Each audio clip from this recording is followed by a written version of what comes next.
Време е за првиот гостин во студио. Топлото време различно влијае кај секој од нас, како на физичкото, така и на менталното здравје. Токму затоа, како да ги спречиме ефектите на топлото време врз менталното здравје, како да ги забележиме симптомите и како да ги спречиме истото, односно како позитивно да влијаеме. Денес Слободанка ја покани психотерапевт Розета Паскали. Добро утро, добре ни дојдовте во студиото. Добро утро. Дали ке сакате да ве понудиме со кафе? Па во реде, благодарам, еве имам послужени. Водичка. Тогаш повелете со разговорот и Но овие топли времење најдобро е вода. Најдобро е вода и гледам дека сите гости кои што ни доаѓаат сега во периодот во летото си сакаат повеќе вода, што е за поздрав. Веќе и практикуваме да живееме здраво, како што треба да се грижиме за физичкото наше здравје, така треба исто и за нашата психа или пак за менталното здравје. Како влијае топлото време на менталното здравје? Почитувани, ќе имате можност да слушнете токму од нашата денешна гостинка, која што ни е секогаш добре дојдена, меѓутоа, како што јас велам, на различни теми, а ги имаме навистина многу. Меѓутоа, еве сега се одлучивме за високите температури, затоа што имавме и претходно информации и можевме да прочитаме барем нешто, меѓутоа од вас многу повеќе ќе дознаеме како влијае топлото време на менталното здравје и зошто е тоа така или пак зошто би влијаело на менталното здравје токму високите температури. Имаме ли објаснување за тоа? Па секако овие жештини што баш не запатија подолг период, има влијание што е подолг период, се тоа влијае врз телото, а како телото реагира, секако и психичката сфера е засегната. Не е едноставно ако биде нели само ден или два топло, па некако телото полесно го поминува тој период, но кога тоа трае, кога високи температури, нели постојано телото е изложено на високи температури и тоа како влијае и врз телото и врз психата. Се создава внатрешна психичка напнатост која е резултат на телесните потешкоти да се адаптира на таа ситуација. Значи, се тоа, сите тие промени. Не зборувам за температура која е околу 25 до 30 степени. Тоа е некоја температура која е умерена, која не прави некои потешкоти за телото или за психичкиот живот, но сите температури околу 35 степен и нагоре и тоа како влијаат и врз телото и врз психичкиот живот. Кога има барем 1 степен повеќе од 35, веќе има сериозни зголемени бројки во однос на хоспитализација, во однос на депресивно расположение, во однос на влошување не само на телесните состојби, него и на психички план. Дури и се оди кон тоа да се прават статистики како се влијае нели ова жештина, ова се нели што врз нашата психа. Врз психата. Значи и Светската здравствена организација тоа го кажува веќе дека не е нешто за занемарување и тоа како влијаат тие покачени температури врз психичкото здравје и затоа препорачуваат да секој кога има вакви високи температури едноставно да ги намали очекувањата од себе, да не поставува некои високи очекувања кога условите не се такви, нели, за да бидеме толку продуктивни како што е во оние што ги викаме нормални услови. Кога телото може да функционира. Па така едноставно телото се бори, нели, да се навикне, да се адаптира, да преживее едноставно во тие денови каде што навистина се високи температури, а дополнително ако ние го оптеретиме и со некои наши поставени цели, поставени стандарди што сакаме да ги постигнеме во однос на работата, во однос на нашата функционалност во секојдневието, дополнително си правиме психички притисок. Нели, како да немаме разбирање за себе си, да немаме грижа за себе, едноставно е поважно таму да завршиме на работа, она што ни е потребно, а не се грижиме за тоа како се чувствуваме во сите тие променливи денови во однос на температурата. Кои што ги имаме. Ние зборувавме и во еве и со гледачите за ширењето на лажните вести што се однесува за водата. Тука ја спомнавме паниката, дека постојат луѓе кои што ги фаќа панични напади. А тоа сме го забележале и за време на короната, и кога сме имале и други состојби, можеби земјотрес и така натаму. Има луѓе кои што се присепни, вака да се изразам, меѓутоа има луѓе кои што од панични напади веќе не знаат самите со себе што во моментот како да изреагираат и што да прават. Дали паничните напади исто така можеме да ги добиваме и кога имаме и вака високи температури? Што прави психата? Како размислуваат токму тие луѓе еве кои што се повеќе засегнати, вака да кажам, кога ги имаме овие жештини, како сето тоа влијае на телото па да дојде до паника еве во умот да се создаде? Па генерално самата дехидрираност, нели, тој притисок што се создава во телото поради непријатност од таа висока температура, создава анксиозност, напнатост, нетрпеливост, создава и стравови во однос на здравствената состојба.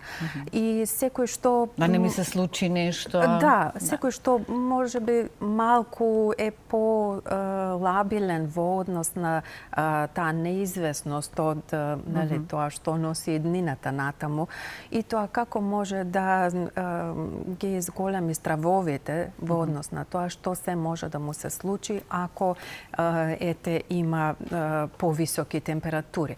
Како тоа влие врз неговото телесно здравје, па најчесто поради таа паника и страв одат секојдневно на лекари, на контроли, на проверки, превентивни мерки што се презема. Што не е лошо од една страна. Секако не е лошо, но кога е тоа умерено, кога е така, нели во некоја нормала, кога не го нарушува секојдневното функционирање. Да не се создаде хипохондрик да стане човек кога веќе нели ги добива тие токму панични напади и мисли дека се нешто може да ни се случи и многу често посетуваме дали матичен доктор, дали било кој друг. Така, да. Значи се тоа што А забораваме да ве посетиме вас.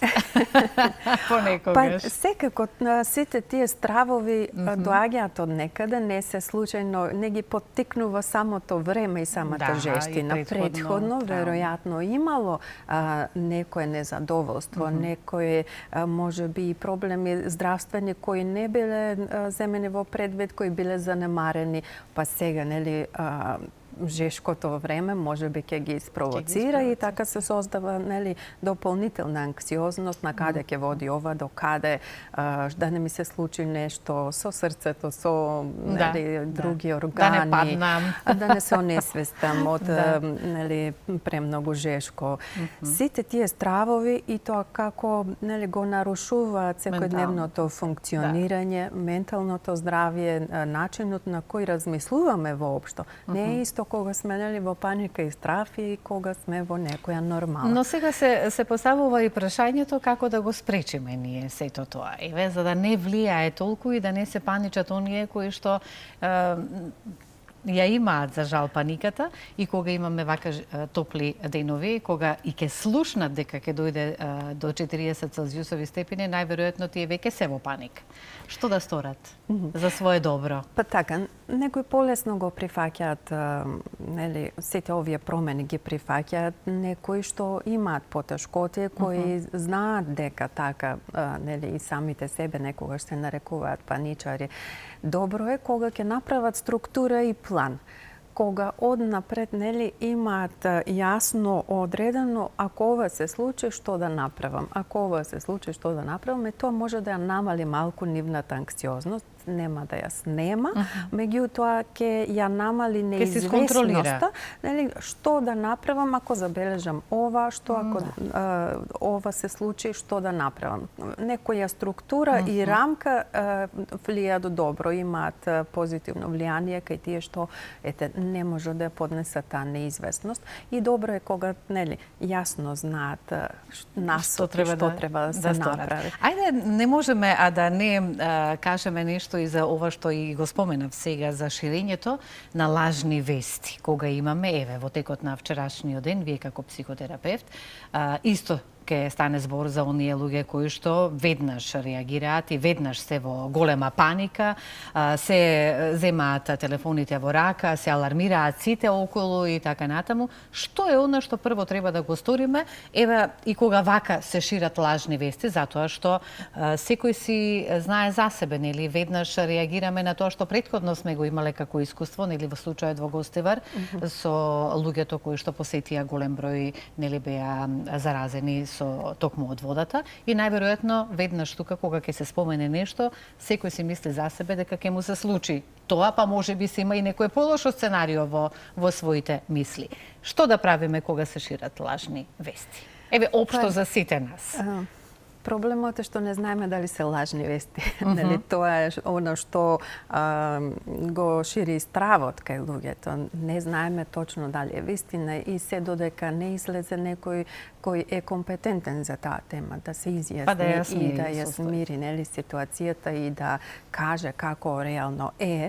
Веројатно многу луѓе, па дури и оние што не се по природа паничари, ќе бидат загрижени и ќе размислуваат, можеби дури превентивно баш во тие денови, неколку денови барем ќе купуваат флаширана вода, нема да пијат од чешма, ќе направат нешто превентивно во случај ако тоа навистина е така, нели, што е на некој начин грижа за себе.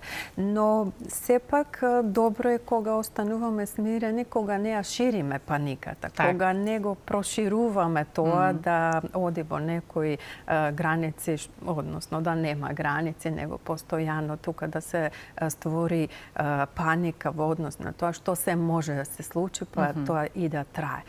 Кога имаме само, нели, смиреност, што се денес можам да направам во однос на оваа информација која ја имам и дали можам да ја проверам, што можам да направам, да истражам, кого може да консултирам, дали е тоа вистина така, но тоа да не биде да прашам 10 луѓе, нели, што можам јас да направам и што кажуваат, нели, релевантните авторитети во таа област.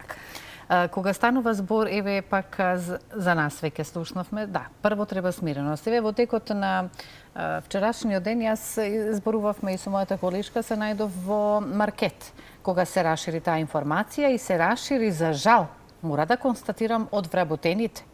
Прво треба да ја имаш информацијата, како што кажавте, како точна, за да ја расшириш низ луѓето кои што во моментот се во маркет, за да слушнаш ти како некој гласно зборува, водата е во тие и тоа во таква паника, каде што сите веднаш се испаничија, се прошири паниката. Како некоја зараза е исто така вид на зараза паника, нашле не знам што во водата и сето тоа се слуша низ целиот маркет како се зборува. Меѓутоа јас посочев, ние работиме, нели, сме дел од информативен дел во нашата телевизија, каде што веднаш јас реагирав на начин кај што земаш телефон во раце, се јавуваш, прашуваш дали има нешто вистина, ќе слушнеме и одговорот беше чекаме одговор од релевантните фактори како што и ги посочивме да кажат информација. Меѓутоа јас би сакала тука и да прашам каква е структурата на токму тие луѓе кои што ја шират исто паниката, меѓутоа и на оние луѓе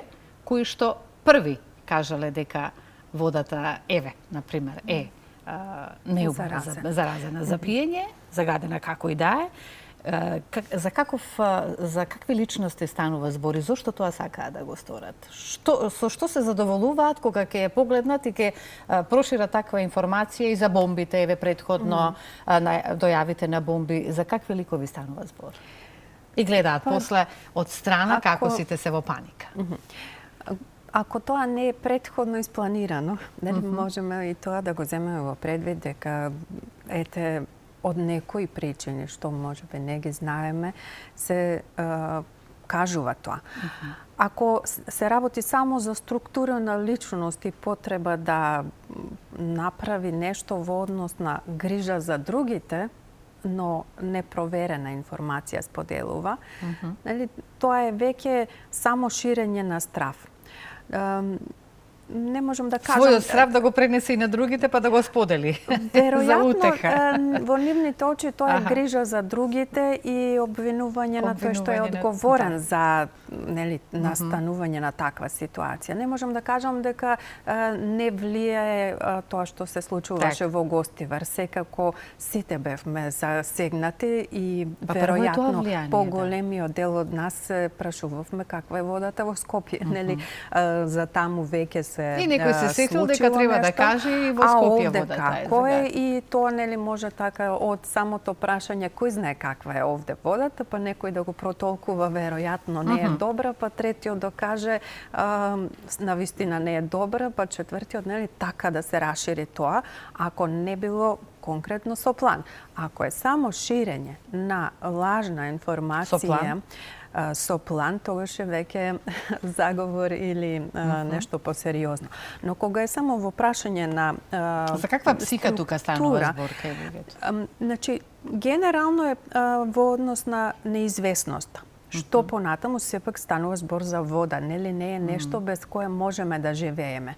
Водата ни е нешто основно кое ни е потребно секој ден, кое е многу значајно и не можеме да го занемариме тоа дали е исправна или не. И затоа можеби од таму е толку голем стравот, толку брзо се шири паниката. Кога би станувало збор за нешто по не толку секојдневно што се користи, може и нема толку да влие, но кога е нешто значајно без вода, особено во вакви жешки денови, нели, со овие високи температури, тоа како ќе има влијание ако навистина не ни е достапна водата за пиење. Фактор број 1 во сите наши животи. Меѓутоа, еве само накратко, уште за крај ќе се навратиме на оние кои што први седнале и сакале да, уште еднаш само да ми одговорите конкретно би сакале, за какво ментално здравје тука станува збор или пак психички, за какви луѓе станува збор, со каква психа носат во себе, кои што сакале, еве вака да си кажат, чеки да си проширам една лажна вест дека водата во Скопје не е убава за пиење. Ако навистина е тоа плански, нели мора да направиме разлика. Да, еве ако е плански. Тргнувам од тоа дека веројатно било превентивно, веројатно од грижа навремено да бидат сите информирани. Меѓутоа, доколку постојат такви ликови, за какви ликови станува збор? Секако асоцира на психопатски црти, затоа што прави нешто што нели ќе ги вознемири другите, нешто што ќе направи паника, нешто што е лошо за другите, а тој чувствува некакво задоволство од тоа. Значи, ако нели зборуваме за таков случај, ги земаме во предвид сите за психопатски црти. Да.